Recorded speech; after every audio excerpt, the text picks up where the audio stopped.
Le théorème de Pythagore s'agit des triangles rectangulaires. Ça veut dire des triangles qui ont un coin qui est carré, c'est-à-dire 90 degrés, un carré. Le symbole pour ça est toujours le petit bloc, le petit carré dans le coin. En voici quelques exemples. Le triangle de 3, 4, 5, qui est très commun dans les études de Pythagore. En plus de ça, il y a aussi un autre qui est de 6, 8 et 10. Ces chiffres ne sont pas une coïncidence, comme on va voir. D'autres qu'on voit souvent, c'est 12, 13, 5, l'autre de 15, 12 et 9, et celui-ci qui est un peu spécial, il y a deux côtés qui sont pareils, c'est-à-dire un triangle isoscélèse, et puis le troisième côté, le hypoténuse, qui est le plus long, et dans ce cas, c'est le racine carrée de 200 cm, ce qui réduit à 2 racines carrées de cm. On va voir comment trouver les côtés d'un triangle dans un triangle rectangulaire avec le théorème. D'abord, on doit parler des côtés et souvent on les nomme A, B et C. Et souvent, C est le plus long et c'est le hypoténuse. Hypotenuse en anglais. Hypoténuse. A et B sont interchangeables. Ce sont simplement les deux autres côtés. Alors, si tu mets le A dans une place et le B dans l'autre, ce n'est pas grave. On peut mettre A en bas et B ici. Ce n'est pas très important. Ce qui est important, c'est que le troisième est distingué, c'est différent. Pour nos exemples, on va commencer avec le triangle. J'ai besoin de l'encre. Le 3 et le 4. Et comme on a dit, on sait que c'est 5 à l'autre côté, mais on va voir pourquoi. Pour commencer, on va prendre un carré qui est ici, de la même longueur que le côté de 3. Ça, c'est 3 carré, et ça égale 9. Si on fait la même chose des deux autres côtés, on va mettre un carré ici et un carré là, et c'est à vous de déterminer quels sont les nombres qu'on a. Faites ça et puis continuez avec la prochaine page. Bon, vous avez découvert qu'il y a 9 ici, il y a 16 ici, et il y en a 25 aussi.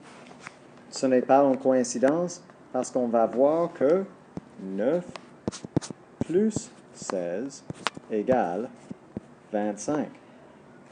Ça veut dire que un côté qui était A, quand on fait le carré de ça, et on additionne le carré de l'autre côté, B, ça a donné le troisième côté, le hypoténuse carré. A carré plus B carré égale C carré. Et ça, c'est vrai en tout triangle rectangulaire.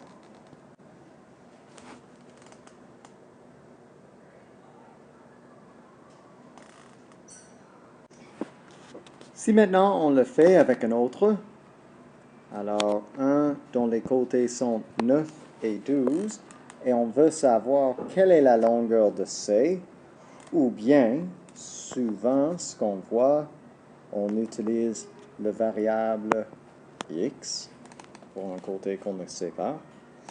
Alors, quelles sont les étapes pour trouver x? Numéro 1, c'est la formule.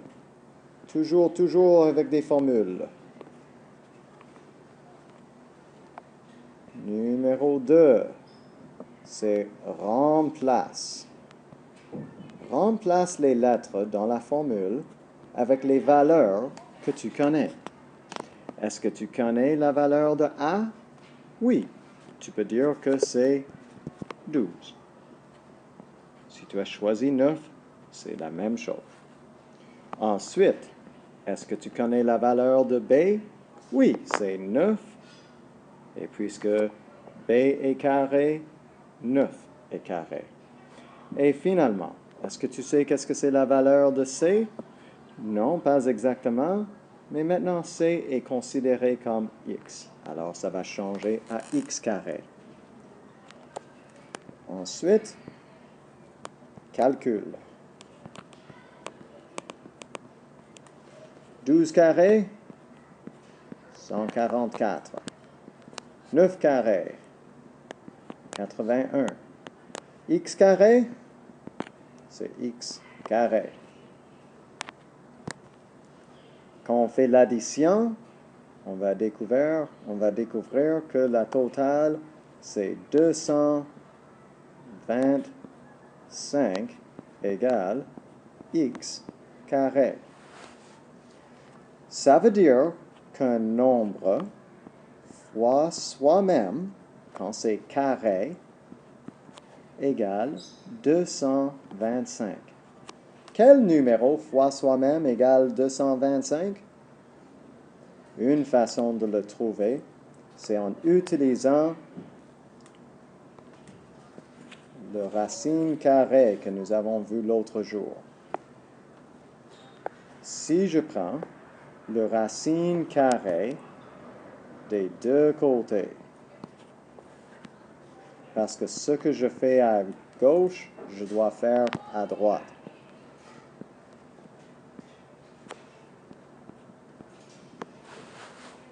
Et je vais découvrir que X égale 15.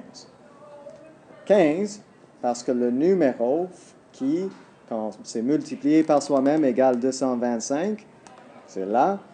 Et de ce côté, tu as deux opérations inverses. Racine carrée et le contraire de carré. Ça veut dire que l'un annule l'autre.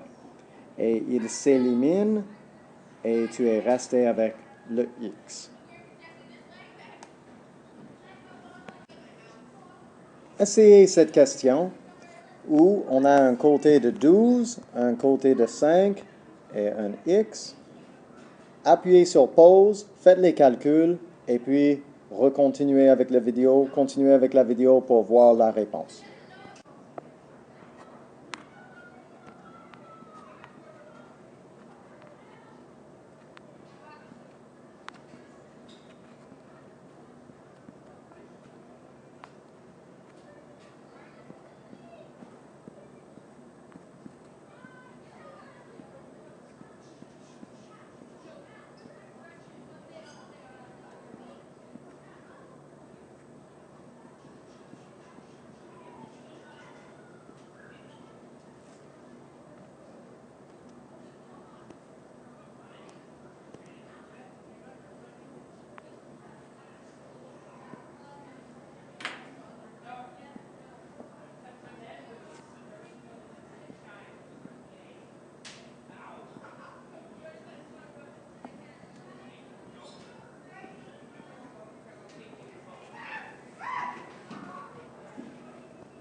Ensuite, on a une question qui est un peu différente. Cette fois-ci, on est donné la valeur de l'hypoténuse et on cherche la valeur d'un autre côté.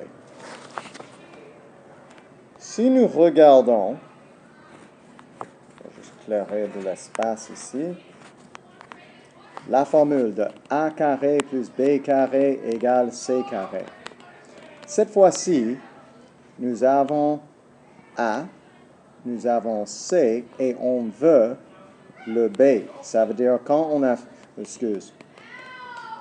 Je viens de remarquer. On va dire que nous avons Recommençons. Nous avons le B, nous avons le C, mais nous cherchons le A. Ça veut dire qu'à la fin, nous voulons avoir une réponse qui dit A égale quelque chose. On peut mettre les choses dans la même formule, comme avant, ou on peut changer la formule un peu. Si je veux avoir le A toute seule à gauche, ça veut dire que je ne veux pas avoir la partie avec B. Comment est-ce que je peux arriver à ça? Je peux enlever B carré de ce côté. Et B carré moins B carré, c'est 0. Et on est laissé avec seulement A carré. Mais si j'enlève B carré de un côté, je dois le faire à l'autre. Et j'arrive à cette version de la même formule. Et je peux le mettre ici. On va voir celui-ci sans changer la formule aussi. Est-ce que je sais qu'est-ce que c'est A? Non. Alors c'est A carré. C, c'est l'hypoténuse, c'est 10 carré. B, c'est 6 carré. Ça veut dire 100 moins 36. A carré, si je fais des calculs, égale 64. Un numéro fois soi-même égale 64. Quel est ce numéro? Hein? Vous savez probablement. Mais sinon, on peut utiliser une calculatrice. Je prends la racine carrée des deux côtés et ça me laisse avec A à gauche et 8 à l'autre côté.